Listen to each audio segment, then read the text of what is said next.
আসসালামু আলাইকুম রহমতুল্লাহি ওয়া বারাকাতুহু। ভালো আছেন আপনারা সবাই? কেমন ভালো আছেন? বেশি না কম? অনেক ভালো আছেন না? আলহামদুলিল্লাহ। আমরা যে অবস্থায় থাকি না কেন, আল্লাহর উপরে আমাদের আস্থা বিশ্বাস ঠিক থাকতে হবে। সর্ব অবস্থায় তাওয়াক্কালতু আলাল্লাহ, আল্লাহর উপরে ভালো ধারণা রাখতে হবে, নাকি বলেন? আল্লাহ চাইলে আমাদেরকে এর চেয়েও খারাপ রাখতে পারতেন। নাহমাদুহু ওয়া নাস্তাঈনুহু ওয়া নাস্তাগফিরুহু ওয়া নাউযু বিল্লাহি মিন শুরুরি আনফুসিনা ওয়া মিন সাইয়্যাতি আ'মালিনা। من يهده الله فلا مضل له ومن يضلل فلا هادي له ونشهد أن لا إله إلا الله وحده لا شريك له ونشهد أن سيدنا وسندنا وحبيبنا وطبيب قلوبنا ومولانا محمدا عبده ورسوله الذي أرسله بالحق بشيرا ونذيرا وداعيا إلى الله بإذنه وسراجا منيرا. فقد قال الله تعالى في كلامه المجيد وفرقانه الحميد. বিতাড়িত শয়তান থেকে আল্লাহর কাছে পানা চেয়ে আল্লাহর নামে শুরু করছি। সকলে আমার সঙ্গে পড়ুন। আউযু বিল্লাহি মিনাশ শাইতানির রাজিম। بسم الله الرحمن الرحيم. فمن كان يرجو لقاء ربه فليعمل عملا صالحا ولا يشرك بعبادة ربه أحدا. صدقت يا رب العالمين. وعن عمر بن الخطاب رضي الله تعالى عنه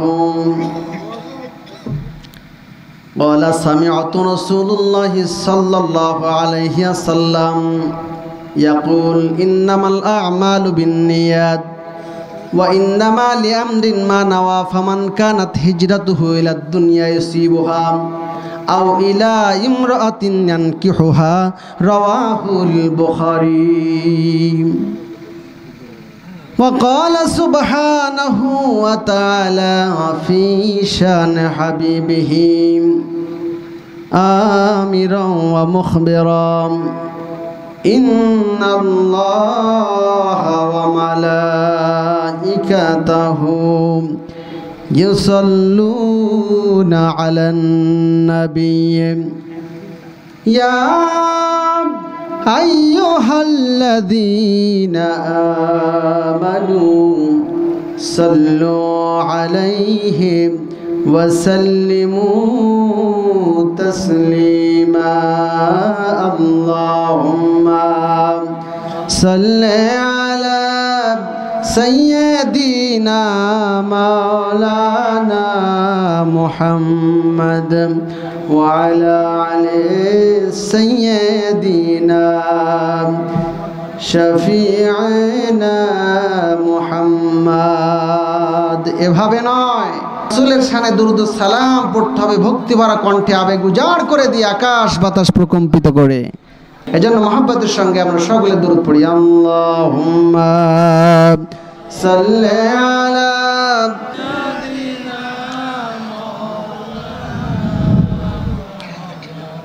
وعلى علي سيدنا হাবিবেনা মুহাম্মদ। গল্প বলি শোনো প্রিয় নবীজির, শ্রেষ্ঠ মানুষ তিনি এই ধরনী। কথা বলেন ঠিক কিনা? গল্প বলি শোনো প্রিয় নবীজির, শ্রেষ্ঠ মানুষ তিনি এই ধরনী। ছোটদের দেখে তিনি মিষ্টি হেসে সালাম দিতেন আগে ভালোবেসে। ছোটদের দেখে তিনি মিষ্টি হেসে সালাম দিতেন আগে ভালোবেসে। চোখ দুটো ছিল তার শান্তির নীর, পরম ঠিকানা যেন গরিব দুঃখীর, পরম ঠিকানা যেন গরিব দুঃখীর। গল্প বলি শোনো প্রিয় নবীজির, শ্রেষ্ঠ মানুষ তিনি এই ধরনীর। আল্লাহুম্মা সাল্লি আলা سيدنا مولانا محمد وعلى علي سيدنا رسولنا محمد بلغ العلا بكماله كشف الدجى بجماله حسنت جميع خصاله صلوا عليه وآله نسیما جانب بطحا گزر کن سے احوالم محمد را خبر کن بلغ العلا بکماله كشف الدجى بجماله حسنت جميع خصاله صلوا عليه وآله اللهم آمين ربنا ظلمنا أنفسنا وإن لم تغفر لنا وترحمنا لنكونن من الخاسرين دعاء مهربان মহিয়ান গরিয়ান সর্বশক্তিমান দয়ালু দাতা রাজাধিরাজ সম্রাটের সম্রাট কুল কায়নাতের একচ্ছত্র অধিপতি মাবুদ, তোমার কুদরতি নজরে চেয়ে দেখো আমরা তোমার কতিপয় বান্দা বান্দেব হাড়কান্দে হাফিজিয়া মাদ্রাসা ওয়ালিল্লাহ বোর্ডিং এর উদ্যোগে আয়োজিত 11তম বার্ষিক তাফসীরুল কুরআন মাহফিলের আজকের এই জান্নাতের পরিবেশে বসে তোমার আলিশান দরবারে দুখানা হাত তুলে ধরেছি। আল্লাহ পাক রব্বুল আলামিন এই মাহফিল খানিকে পরিপূর্ণভাবে শেষ পর্যন্ত সফলভাবে সম্পন্ন হতে পারে সেই লক্ষ্যে তুমি কবুল আর মঞ্জুর করে নাও। মেহেরবান আল্লাহ, এখনো যে সকল বন্ধুরা, যে সকল মুসলিম নরনারী এখনো পর্যন্ত আসতে পারে নাই মাহফিল প্যান্ডেলে, তাদের দিলের ভিতরে আল্লাহ আল্লাহ রাসূলের মহব্বত পয়দা করে দিয়া, জাহান্নামের ভয় ঢুকায় দিয়া আজকের এই জান্নাতের পরিবেশে সকলকে তুমি সদল বলে সমাবেত করে দাও। আল্লাহ পাক রব্বুল আলামিন হাড়কান্দে হাফিজিয়া মাদ্রাসা খানিকে তুমি কিয়ামত পর্যন্ত আল্লাহ পাক রব্বুল আলামিন রহমতের চাদরে আবৃত করে নাও। এই মাহফিল থেকে আল্লাহ তোমার কাছে ফরিয়াদ জানাই, এই হাফিজিয়া মাদ্রাসা থেকে যেন যুগশ্রেষ্ঠ হাফেজে কোরআন তৈরি হতে পারে। আল্লাহ তুমি সেই লক্ষ্যে কবুল আর মঞ্জুর করে নাও। মেহেরবান আল্লাহ, এই সুন্দর মাহফিল খানিকে যারা সাজিয়েছে, ইন্তজাম করেছে, আল্লাহ কমিটির সদস্যবৃন্দ, গ্রামবাসী, আল্লাহ যারা টাকা পয়সা দিয়েছে, শ্রম দিয়েছে, মেধা মনন খাটিয়েছে, অনুমতির ব্যবস্থা করেছে, আল্লাহ তাদের সকলকে তুমি নাজাতের ওসিলা বানায় দিও। আল্লাহ পাক রব্বুল আলামিন, নবীকে বড় ভালোবাসি, নবীকে দেখি নাই, সেই নবীকে একবারের জন্য হলেও স্বপ্নের মাঝে আমাদের সাক্ষাৎ করিয়ে দিও। আল্লাহ আমরা বাংলাদেশের গরিব মুসলমান বড় আশা জাগে রসুলের রওজা পাকে গিয়ে সালাম জানাবো। হ্যাঁ আল্লাহ পাক রব্বুল আলামিন, তুমি চাইলে কোনো কিছু অপূর্ণ থাকে না। আমাদের সকলকে সেই রসুলের রওজা পাকে সালাম জানানোর, তোমার ঘর বাইতুল্লাহ শরীফ জিয়ারত করবার মতন তৌফিক তুমি দান করে দিও আল্লাহ। আল্লাহ পাক রব্বুল আলামিন, আমি গুনাহগার, তেমন কোনো ইলম কালাম নাই, এলাকাবাসীর দাওয়াতে মেহমান হয় তোমার উপরে ভরসা করে এ সম্মানিত আসনে বসেছি। এ জাতির ক্রান্তি লগ্নে কোরআন হাদিস থেকে কিছু কথা আমাকে বলার তৌফিক দেয়া দাও, যে কথাগুলো জানলে মানলে আমাদের সকলের সফলতা আসবে ইহকালে পরকালে। সুবহানা রব্বিকা রব্বিল ইজ্জাতি আম্মা ইয়াসিফুন, সালামুন আলাল মুরসালিন, ওয়ালহামদুলিল্লাহি রাব্বিল আলামিন। আলহামদুলিল্লাহ। মুআজ্জাজ মুহতারাম, হাড়কান্দি হাফিজিয়া মাদ্রাসা ও লিল্লা বোর্ডিংয়ের উদ্যোগে 11তম বার্ষিক তাফসিরুল কোরআন মাহফিল অনুষ্ঠিত হচ্ছে। আজকের মাহফিলের সভাপতিত্ব করছেন অত্র এলাকার কৃতি সন্তান, আপনাদের অত্যন্ত পরিচিত মুখ, সমাজসেবক ডক্টর রাশেদ আহমেদ। অন্তরের অন্তঃস্থল থেকে দোয়া করছি আল্লাহ যেন কোরআনের এই মাহফিলের সম্মানে তাকে ইসলামের জন্য আজীবন আমৃত্যু কবুল আর মঞ্জুর করেন, সকলে বলি আল্লাহুম্মা আমিন। এবং পরকালীন জিন্দেগিতে নাজাত দিয়ে জান্নাতের মেহমান বানিয়ে দেন, সকলে বলি আল্লাহুম্মা আমিন। প্যারা হাজরিন, আজকের মাহফিলের প্রধান অতিথি, প্রধান বক্তা ও অন্য আমন্ত্রিত মেহমান যারা রয়েছেন তাদের সকলের হায়াতে তৈয়বা সেহাতে কুল্লিয়া কামনা করছি, সকলে বলি আল্লাহুম্মা আমিন।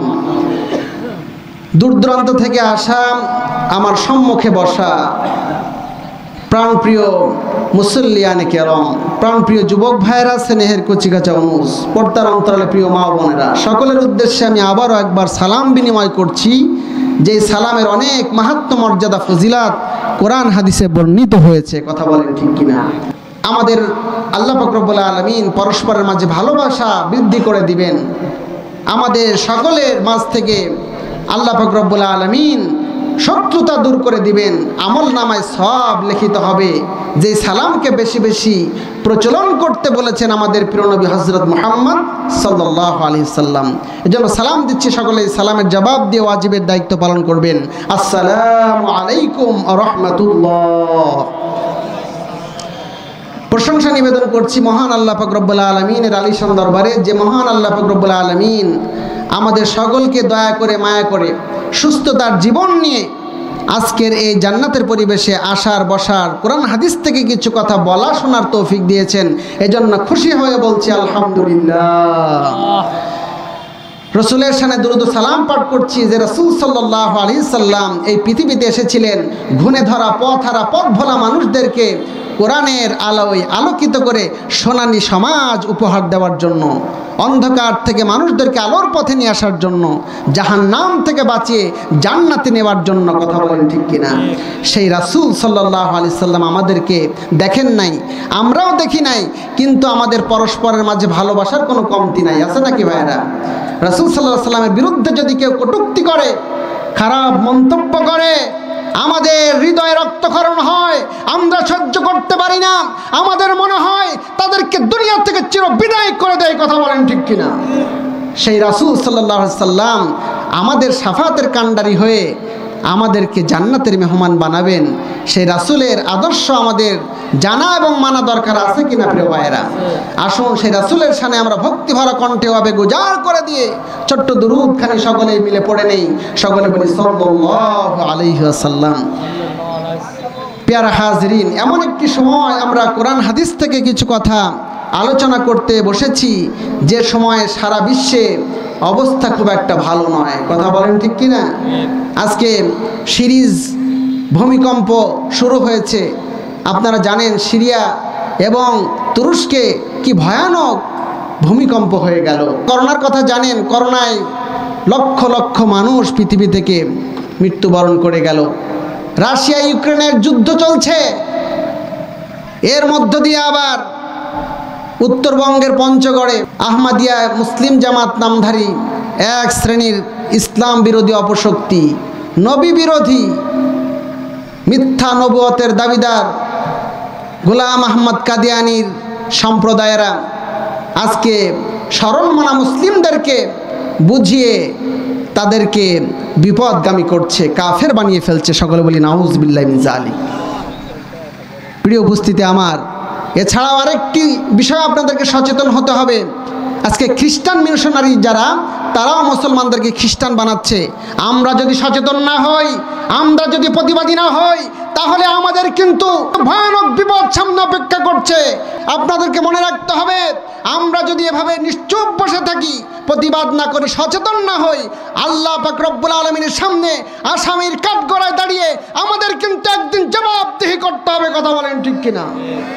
সুতরাং প্রিয় ভাইরা, খাও দাও ফুর্তি করো, দুনিয়াটা মস্ত বড়, আগামী দিন বাঁচবে কিনা বলতে পারো, এরকম চিন্তা চেতনা নিয়ে যদি বসে থাকেন তাহলে ভুল করছেন। ইসলাম সম্পর্কে জানতে হবে, সচেতন থাকতে হবে, নতুবা আপনাকে আমাকে বিপদগামী হতে হবে। আল্লাহ পাক রব্বুল আলামিনের কাছে যদি আমরা আমাদের দায়িত্ব সম্পর্কে জবাবদিহি করতে না পারি, আমাদের কিন্তু জাহান্নামী হওয়া লাগবে। সেই সতর্কতা যেন আমরা প্রত্যেকেই নিজেদের দিলে জাগরুক রাখতে পারি। আল্লাহ তৌফিক দান করেন। সকলে বলি আল্লাহুম্মা আমিন। একটু জিকির করি, লা ইলাহা ইল্লাল্লাহ, লা ইলাহা ইল্লাল্লাহ, লা ইলাহা ইল্লাল্লাহ, লা ইলাহা ইল্লাল্লাহ। জোরে জোরে লা ইলাহা ইল্লাল্লাহ, লা ইলাহা ইল্লাল্লাহ, লা ইলাহা ইল্লাল্লাহ, লা ইলাহা ইল্লাল্লাহ, লা ইলাহা ইল্লাল্লাহ। পাখির গানে গানে, হাওয়ার তানে তানে, পাখির গানে গানে, হাওয়ার তানে তানে, ওই নামেরই সুর শোনা যায়, ওই নামেরই সুর শোনা যায়, দিলে পাগল পারা। লা ইলাহা ইল্লাল্লাহ, লা ইলাহা ইল্লাল্লাহ, লা ইলাহা ইল্লাল্লাহ, লা ইলাহা ইল্লাল্লাহ, মুহাম্মাদুর রাসূলুল্লাহ সাল্লাল্লাহু আলাইহি ওয়াসাল্লাম। সম্মানিত হাজিরিন, এ সংক্ষিপ্ত পরিসরে আমি যে বিষয়ের উপরে কিছু কথা বলার ইচ্ছা পোষণ করেছি তা হলো ইবাদত কবুলের শর্ত এবং কি কারণে ইবাদত বরবাদ হয়ে যায়। জানি না কতটুকু আলোচনা করতে পারবো, তো বিষয়টা সম্পর্কে আমাদের জানা দরকার। তার কারণ আমাদের কষ্টের ইবাদত যদি বরবাদ হয়ে যায়, নষ্ট হয়ে যায়, তার চেয়ে বড় ক্ষতি আর আমাদের আর কিছু হতে পারে না। কথা বলেন ঠিক কিনা? আমরা কিন্তু না জানবার কারণে, না বুঝবার কারণে আজকে আমাদের অনেক ক্ষতি হয়ে যায় আমাদের অজান্তেই। আল্লাহ যেন আমাদের সকলকে জেনে বুঝে ক্ষতি থেকে বাঁচার তৌফিক দান করেন। সকলে বলি আল্লাহুম্মা আমিন। প্রিয় ভাইরা আমার, শুরুতে মহাগ্রন্থ কুরআনুল কারীমের 18 নম্বর সূরা সূরাতুল কাহফের 110 নম্বর আয়াতে কারিমার অংশ বিশেষ, শেষ অংশ থেকে আমি তেলাওয়াত করেছি। আসুন আগে সরল অনুবাদ জেনে নেই, এরপর এখান থেকে আলোচনা করি। আল্লাহ পাক রব্বুল আলামিন বলেছেন, ফামান কানা ইয়ারজু লিকা রাব্বিহি ফালইআমাল আমালান সালিহান। আল্লাহু আকবার। যে তার প্রতিপালকের সাক্ষাৎ কামনা করেন, সে যে সৎকর্ম করে এবং তার প্রতিপালকের ইবাদত করে, কাউকে যদি শরীক না করে, যারা পরকালে বিশ্বাস করে এবং আল্লাহ পাক রব্বুল আলামিনের সাক্ষাৎ কামনা করে, তাদের আল্লাহ পাক রব্বুল আলামিনের জন্য ইবাদত করতে হবে, কারোর সঙ্গে শরীক করা যাবে না। সকলে বলি সুবহানাল্লাহ। আল্লাহ পাক রব্বুল আলামিনের ইবাদতের মাঝে কাউকে অংশীদার স্থাপন করা যাবে না। এজন্য আমল, ইবাদত বন্দিগি যা কিছু আমরা করি, এই ইবাদত বন্দিগি কবুলের তিনটা শর্ত রয়েছে। কয়টা শর্ত রয়েছে প্রিয় ভাইরা? তিনটা শর্ত রয়েছে।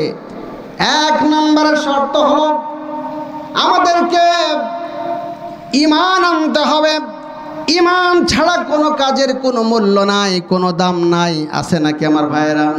একজন বিধর্মী যদি তার জীবনের সমস্ত উপার্জিত সম্পদ, লক্ষ লক্ষ কোটি কোটি টাকা ভালো কাজে ব্যয় করে দেয়, কিন্তু তার যদি ঈমান না থাকে, এই অসংখ্য ভালো কাজ, অজস্র টাকা পয়সা ভালো কাজে দান করলে ইসলামের দৃষ্টিতে তার 5 পয়সার সওয়াবও হবে না। হবে না কি আমার ভাইরা? এই জন্য ঈমান আনা শর্ত। ঈমান যদি আমরা না আনতে পারি, তাহলে আমাদের কোনো কাজের মূল্য হবে না। এই জন্য আমাদেরকে ঈমান আনতে হবে। ঈমান ছাড়া কোনো কিছুর মূল্য আমাদের জীবনে হবে না। আল্লাহ পাক রব্বুল আলামিনের জন্য ঈমানের গুরুত্বকে সবচেয়ে বেশি দিয়েছেন। আল্লাহ কোরআনুল কারীমের সূরাতুল বাকারার 284 নম্বর আয়াতে কারিমায় বলেছেন, আমানার রাসূলু বিমা উনজিলা ইলাইহি মির রাব্বিহি ওয়াল মুমিনুন। আল্লাহু আকবার। আমানার রাসূল, রাসূলেরা ঈমান এনেছিল বিমা উনজিলা ইলাইহি মির রাব্বিহি, যা তার প্রতিপালকের পক্ষ থেকে নাজিল করা হয়েছিল। ওয়াল মুমিনুন, এবং মুমিনেরা, কুল্লুন আমানা বিল্লাহি ওয়া মালাইকাতিহি ওয়া কুতুবিহি ওয়া রাসূলিহি, তারা ঈমান এনেছিল আল্লাহর প্রতি, রাসূলগণের প্রতি, ফেরেশতাদের প্রতি, কিতাবসমূহের প্রতি। সকলে বলে আল্লাহু আকবার। এবং তারা পরিশেষে বলেছিল, লা নুফাররিকু বাইনা আহাদিম মির রাসূলি, আমরা একটির মাঝেও কোনো পার্থক্য করি না। ওয়াকালু সামি'না ওয়া আতা'না, আমরা শুনলাম এবং মেনে নিলাম। গুফরানাকা রব্বানা, হে আল্লাহ তুমি আমাদের সকলকে ক্ষমা করে দাও। সকলে বলি সুবহানাল্লাহ। ঈমান হলো আল্লাহ পাক রব্বুল আলামিন, তার প্রতি বিশ্বাস স্থাপন করা, শুধু তার উপরে নয়, তার জাতি সিফাতি নামের উপরে বিশ্বাস স্থাপন করতে হবে। তিনি যা কিছু আহকাম আর কান নিয়ে এনেছেন, সব কিছুর উপরে বিশ্বাস স্থাপন করতে হবে। বিশ্বাস স্থাপন করতে হবে যুগে যুগে মানবতার হেদায়েতের জন্য যত নবী রাসূল এসেছে, যত আসমানি কিতাব এসেছে, এমনিভাবে আল্লাহ পাক রব্বুল আলামিন ফেরেশতা নাজিল করেছেন। এরপরে বিশ্বাস স্থাপন করতে হবে পরকালের প্রতি, বিশ্বাস স্থাপন করতে হবে আল্লাহ পাক রব্বুল আলামিন আমাদের মৃত্যুর পরে একদিন আমাদেরকে উঠাবেন, আমাদের সকলকে আবার উঠিয়ে আমাদের হিসাব নিকাশ হবে। কথা বলেন ঠিক কিনা? বিশ্বাস করতে হবে ভালো মন্দ তকদিরের উপরে, আমাদেরকে ভাগ্যলিপির উপরে বিশ্বাস স্থাপন করতে হবে। আল্লাহ পাক রব্বুল আলামিন এই বিশ্বাসের গুরুত্ব সবচেয়ে বেশি দিয়েছেন। এজন্য বিশ্বাসহীন মানুষের কোনো মূল্য নাই। আমরা যেন সদা সর্বদা ঈমান গ্রহণ করে ঈমানের উপর অবিচল অটল থাকতে পারি, ঈমান নিয়ে মৃত্যুবরণ করতে পারি। আল্লাহ সেই তৌফিক যেন আমাদেরকে দান করেন। সকলে বলি আল্লাহুম্মা আমিন।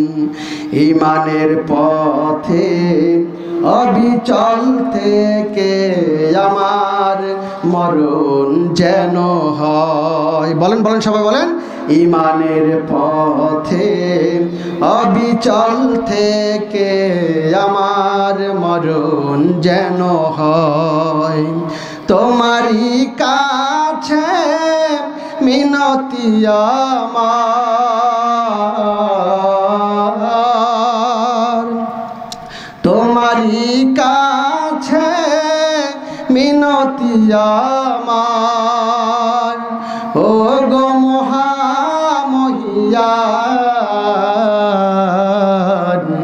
ঈমানের পথে অবিচল থেকে আমার মরণ যেন হয়। প্রতিদিন মিথ্যের মুখোমুখি হই, বেদিন ফাসেকরা করে হইচই, আজাজিলে সে গোমরাহি সুরটা করে তোলে মোহময়। ইমানের পথে অবিচল থেকে আমার মরণ যেন হয়, ইমানের পথে অবিচল থেকে আমার মরণ যেন হয়। আল্লাহুম্মা সাল্লি আলা সাইয়্যিদিনা মাওলানা মুহাম্মদ ওয়া আলা আলি সাইয়্যিদিনা শফিঈনা মুহাম্মদ সাল্লাল্লাহু আলাইহি ওয়াসাল্লাম।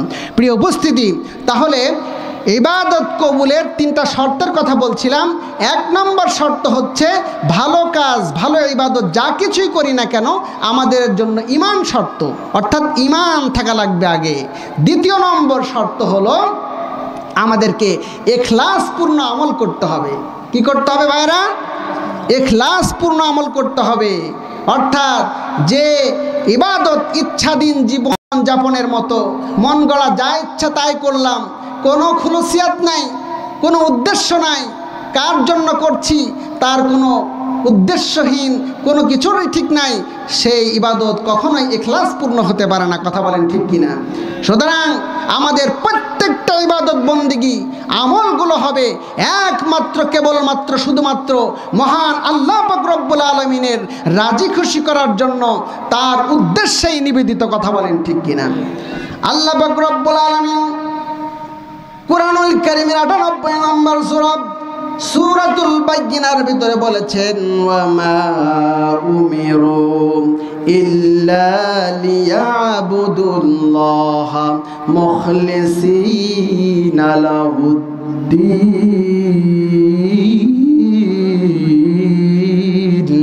আল্লাহু আকবার। আর তাদেরকে এই উদ্দেশ্য ছাড়া, এই নির্দেশ দেওয়া ছাড়া অন্য কোনো উদ্দেশ্যে সৃষ্টি করা হয় নাই। তারা শুধুমাত্র আল্লাহ পাক রব্বুল আলামিনের একনিষ্ঠভাবে ইবাদত বন্দেগী করবে। কার জন্য ইবাদত বন্দেগী করবে? একনিষ্ঠভাবে আল্লাহর জন্য ইবাদত বন্দেগী করবে।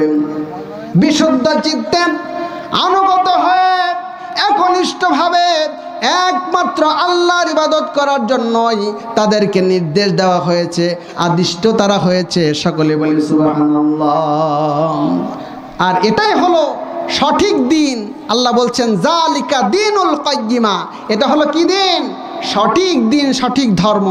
সুতরাং ইখলাস না থাকলে কোনো কাজের কিন্তু মূল্য হবে না। এটা হচ্ছে দ্বিতীয় নাম্বার শর্ত। প্রিয় ভাইয়েরা আমার, আমাদের কাজে ইখলাস থাকে না। আমরা শুধুমাত্র পড়তে হয় তাই পড়ি, মনে করি যে এভাবেই আল্লাহ কবুল করে নেবে, কিন্তু কেন করতেছি, কি উদ্দেশ্যে করতেছি, কিভাবে করা দরকার সেটা আমাদের কিন্তু গুরুত্ব নাই। এই গুরুত্ব যেন আমাদের আল্লাহ দান করেন। সকলে বলি আল্লাহুম্মা আমিন। প্রিয় ভাইয়েরা আমার, বুখারী শরীফের প্রথম যে হাদিস, এই হাদিসটির মধ্যে আমাদের জন্য শিক্ষা রয়েছে।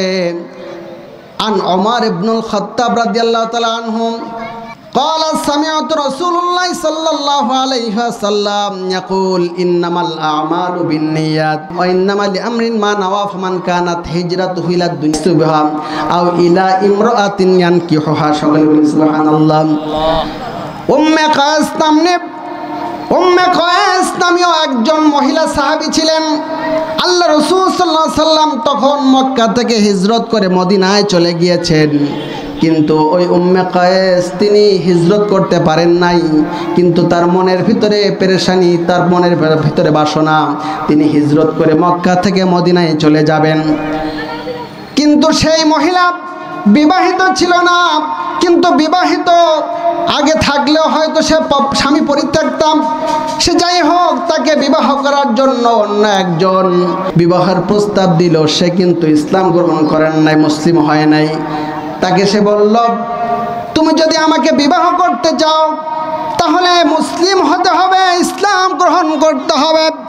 এবং আমার সঙ্গে হিজরত করে মক্কা থেকে মদিনায় যেতে হবে।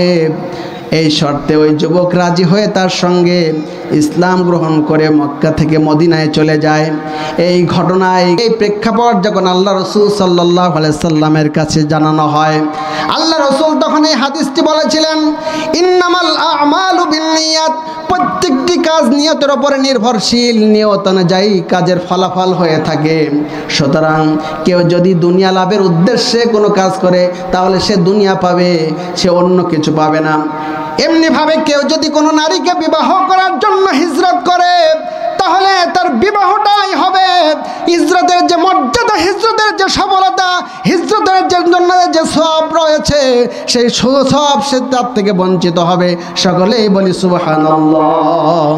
সুতরাং আমাদের প্রত্যেকটা মানুষের আমল কাজকর্ম হতে হবে ইখলাসপূর্ণ, উদ্দেশ্য থাকতে হবে আল্লাহ পাক রব্বুল আলামিনকে রাজি খুশি করার। কিসের খুশি থাকতে হবে প্রিয় ভাইরা? আল্লাহকে রাজি খুশি করার উদ্দেশ্য থাকতে হবে। এছাড়া কিন্তু আমাদের আমলগুলো পূর্ণ হবে না। এটা হলো ইবাদত কবুলের দ্বিতীয় শর্ত। তৃতীয় শর্ত হলো ইত্তেবাউস সুন্নাহ, তথা রসুলের সুন্নাতের অনুসরণ করা।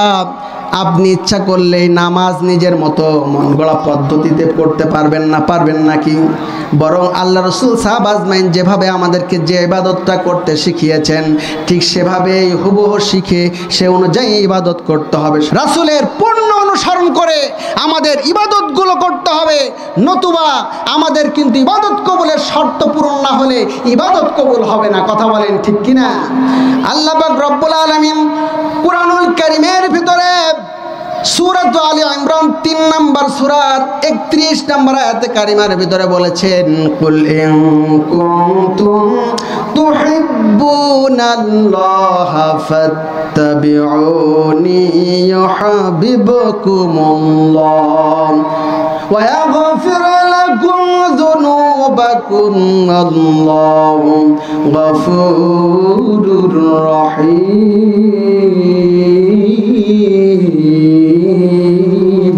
আল্লাহু আকবার।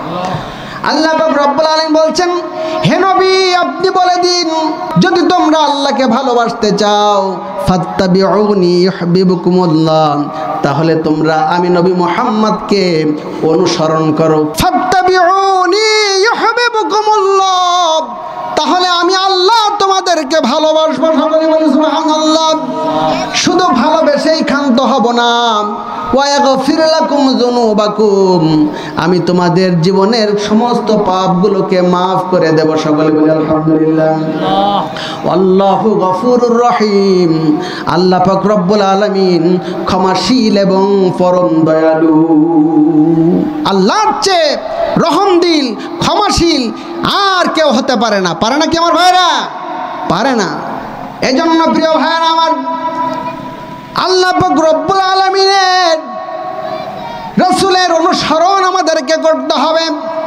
আল্লাহ রাসূল সাল্লাল্লাহু আলাইহি সাল্লাম মন গড়া ইচ্ছাধীন জীবন যাপন করেন নাই। আল্লাহ পাক রব্বুল আলামিন যা তাকে নির্দেশ করেছেন, যা তাকে শিখিয়েছেন তদা অনুযায়ী তিনি জীবন যাপন করেছেন। কথা বলেন ঠিক কিনা?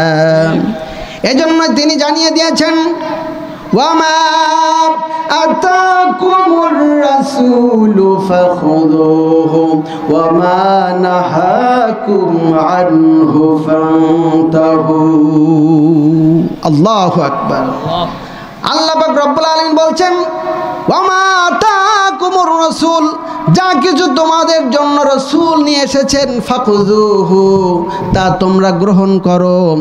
ওমা নাহাকুম আনহু ফান্তাহু, আর যা তিনি তোমাদেরকে নিষেধ করেছেন তা তোমরা বাদ দিয়ে দাও, তা তোমরা বর্জন করে চলো। সকলে বলি আলহামদুলিল্লাহ।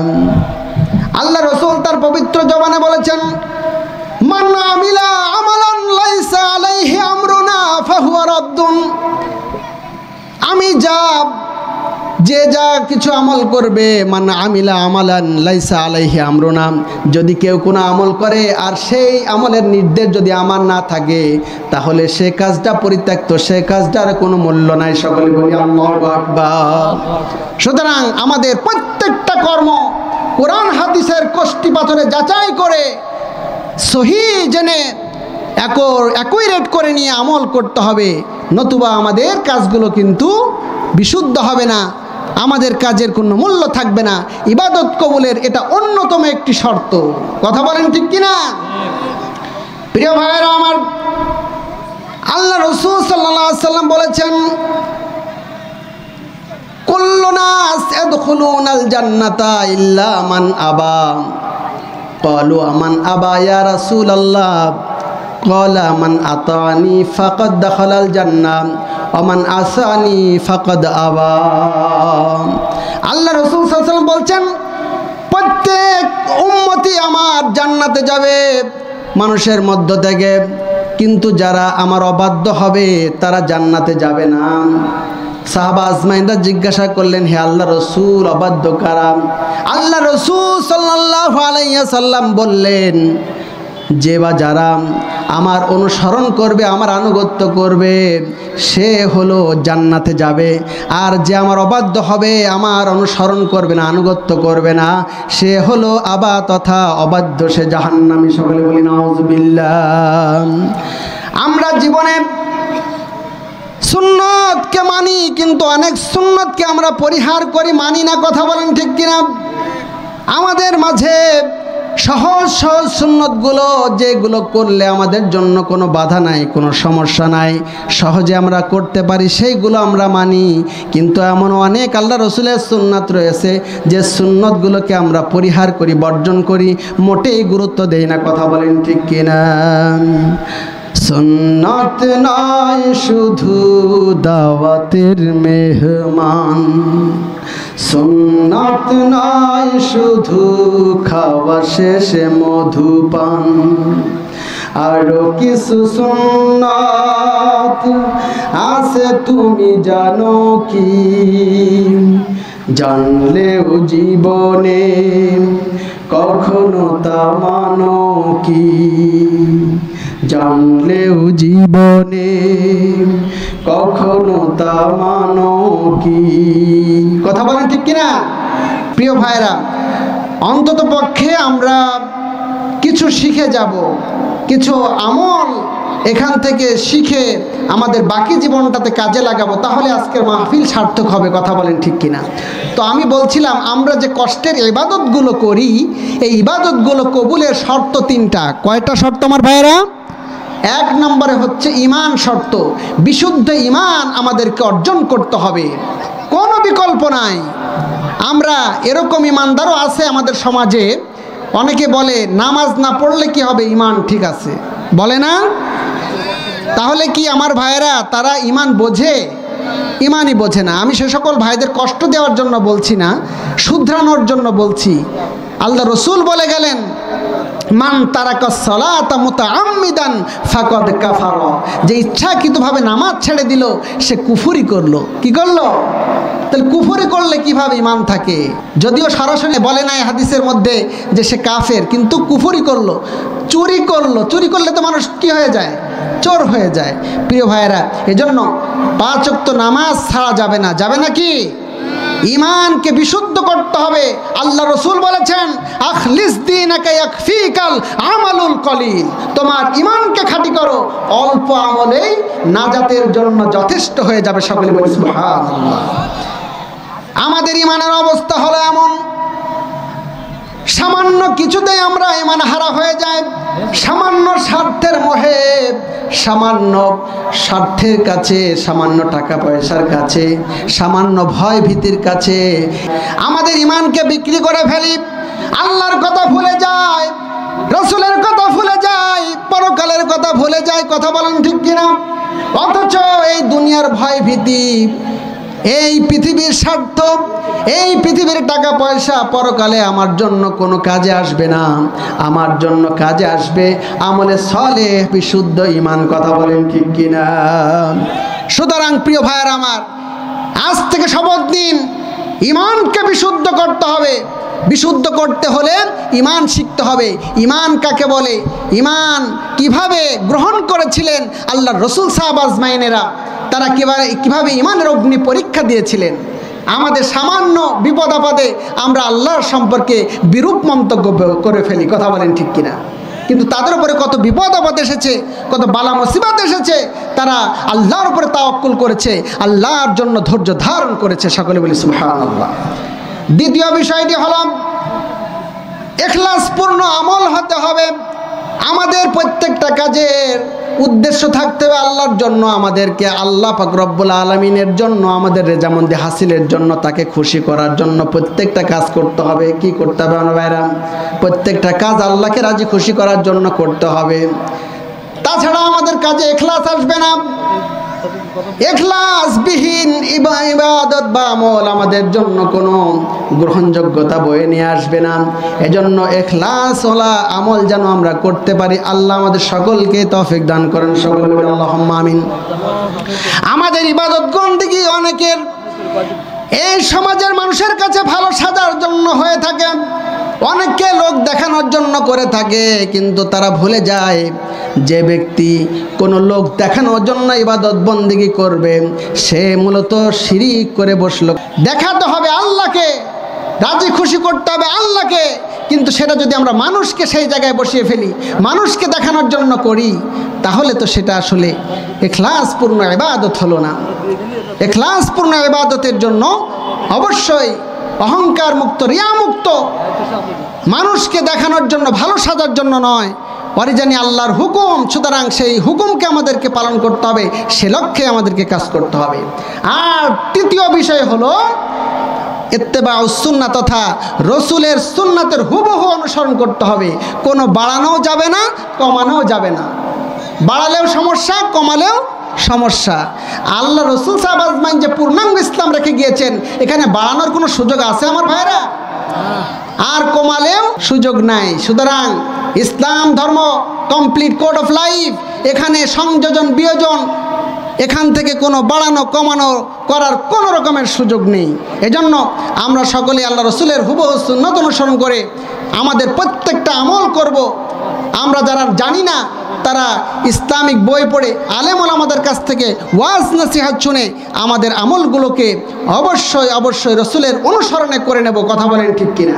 আমাদের কষ্টের ইবাদত বন্দেগীগুলো যেন নষ্ট না হয়ে যায়, বরবাদ না হয়ে যায়, তার দিকে আমাদের সকলকে খেয়াল করতে হবে। আমরা অনেকে ইমানদার, কিন্তু ইবাদত বন্দেগী করছি, সাথে সাথে কুফরিও করছি, এরকম আছে কিনা ভাইরা?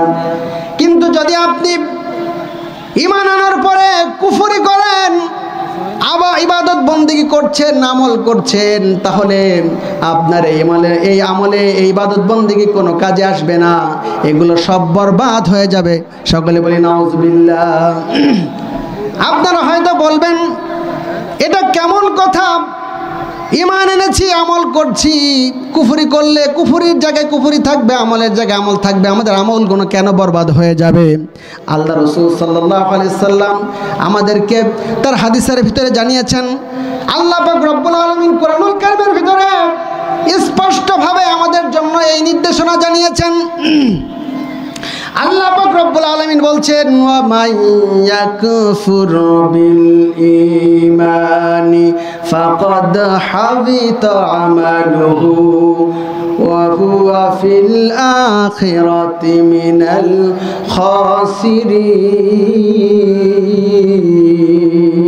খাসিরিন।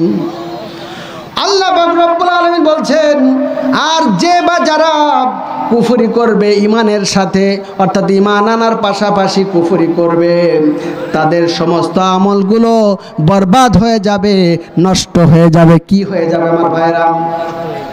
আর তারা শুধু তাদের আমলগুলোই নষ্ট হয়ে যাবে, এখানেই শেষ নয়। আয়াতের শেষাংশে আল্লাহ বলছেন তারা পরকালে মহা ক্ষতিগ্রস্ত হয়ে যাবে। সকলে বলি নাউজুবিল্লাহ। আমরা কেউ কি পরকালে ক্ষতিগ্রস্ত হতে চাই? কেউ চাই না। কিন্তু দেখেন, ঈমানের পাশাপাশি কুফরি পোষণ করলে আমাদের ইবাদতগুলো বরবাদ হয়ে যাবে। আমরা বুঝিও না অনেক ক্ষেত্রে কিভাবে আমরা ঈমান আনার পরে কুফরি করছি। আল্লাহ পাক রব্বুল আলামিন আমাদেরকে সৃষ্টি করেছেন, এই সুন্দর ধরনেও তিনি সৃষ্টি করেছেন, তার জমিনে তার হুকুমাত প্রতিষ্ঠিত হবে, তার নির্দেশনা মোতাবেক সব কিছু চলবে। এটাই হচ্ছে আল্লাহর নীতি। কথা বলেন ঠিক কিনা? কিন্তু আমরা কাজে কামে পদে পদে আল্লাহর বিধানকে উপেক্ষা করছি, আল্লাহর বিধানকে আমরা অবজ্ঞা করছি, আল্লাহর বিধানের জায়গায় আমরা মানব রচিত মতবাদকে প্রতিষ্ঠা করছি। কথা বলেন ঠিক কিনা? আল্লাহ পাক রব্বুল আলামিন স্পষ্ট জানিয়ে বলেছেন, وَمَن لَّمْ يَحْكُمْ بِمَا أَنزَلَ اللَّهُ فَأُولَٰئِكَ هُمُ الْكَافِرُونَ।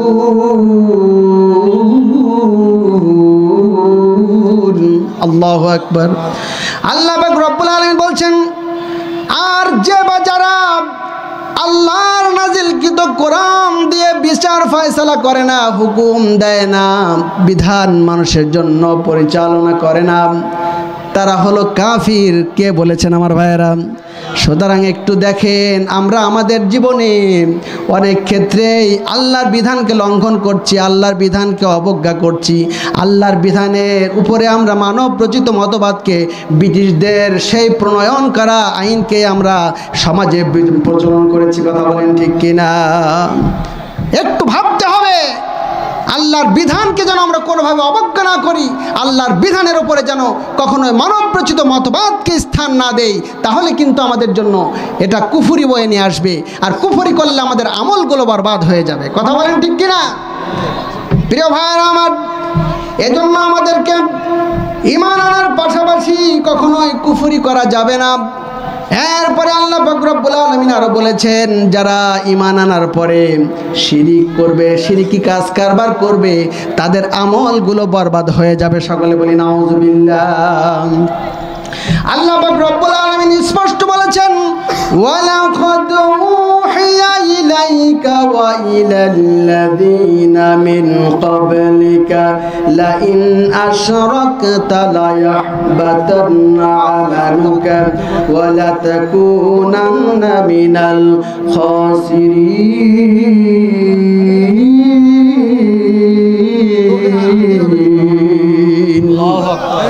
আল্লাহ পাক রব্বুল আলামিন বলছেন, নিশ্চয় তোমার প্রতি এবং তোমার পূর্ববর্তীদের প্রতি ওহী করা হয়েছে যে তুমি যদি আল্লাহর সাথে কোনো বিষয়কে, কোনো জিনিসকে শরীক স্থাপন করো, নিঃসন্দেহে তোমার আমলগুলো নিষ্ফল হয়ে যাবে, আমলগুলো বরবাদ হয়ে যাবে, নষ্ট হয়ে যাবে, আর সাথে সাথে তুমি ক্ষতিগ্রস্তদের অন্তর্ভুক্ত হয়ে যাবে। সকলে বলি নাউযুবিল্লাহি মিন যালিক।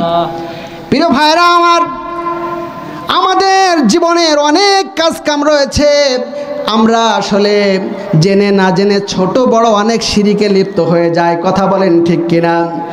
আজকে আপনারা একটু দেখলে, একটু সচেতন হলেই বুঝতে পারবেন, অনেক সমাজে পীরের দরবারের নামে, মাজারের নামে বিভিন্ন রকমের ভণ্ডামি চলছে, সেখানে শিরিকি কাজ কারবার পর্যন্ত হচ্ছে।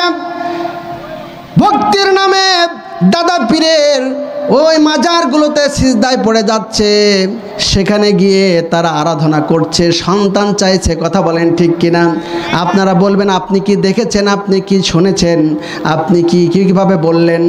আমি মাইজ ভান্ডারির দরবার শরীফ চট্টগ্রামের ফটিকছড়িতে গিয়েছি, স্পষ্ট দেখে এসেছি। সেখানে ওখানকার মুরিদান, ওই গোলাম রহমান, তাদের সেই দাদা পীর, পূর্ব যত পীররা রয়েছে তাদের মাজারগুলো বাধাই করা রয়েছে, সেখানে সকলে গিয়ে গোটে গোটে সেজদায় পড়ে যাচ্ছে। সকলে বলি নাউযুবিল্লাহি মিন যালিক। তাহলে কি বলবেন? এই সেজদার উপযুক্ত কে? আল্লাহ, কোনো মানব নয়। যত বড়ই মহারথী সে হোক, যত বড়ই পীর গাউস কুতুব দরবেশ সে হোক না কেন, সে সিজদারে উপযুক্ত নয়। সিজদার উপযুক্ত কেবলমাত্র শুধুমাত্র মহান আল্লাহ পাক রব্বুল আলামিন। কথা বলেন ঠিক কিনা? প্রিয় উপস্থিতি, এ সমস্ত ভণ্ডামি চলছে, যার কারণে ইসলামকে অনেক নাস্তিক্যবাদীরা, ইসলাম বিরোধী অপশক্তিরা তারা ভুল ধরার সুযোগ পাচ্ছে, ইসলামের গায়ে কালিমা লিপন করছে। কথা বলেন ঠিক কিনা? এজন্য আমাদের আমলগুলোকে যদি আমরা কাজে লাগাতে চাই, নিষ্ফল না করতে চাই, আমাদের আমলগুলোকে যদি আমরা বরবাদ করতে না চাই, আমরা যদি পরকালে ক্ষতিগ্রস্ত না হতে চাই, তাহলে অবশ্যই আমাদেরকে শিরিক বর্জন করা লাগবে। কথা বলেন ঠিক কিনা?